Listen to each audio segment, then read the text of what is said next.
until 7:15 p.m. Eastern Daylight Time this evening replaces flood advisory. What flooding caused by excessive rainfall is expected? Where? A portion of East Central Florida, including the following county, Osceola. When? Until 7:15 p.m. Eastern Daylight Time. Impacts: flooding of rivers, streams, and other low-lying and flood-prone locations is imminent or occurring.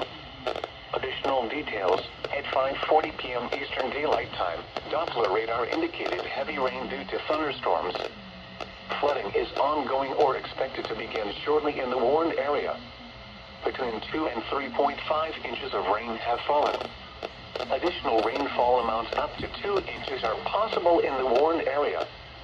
Some locations that will experience flooding include St. Cloud. http://www.weather.gov/safety/ flood turnaround. Don't drown when encountering flooded roads. Most of flood deaths occur in vehicles.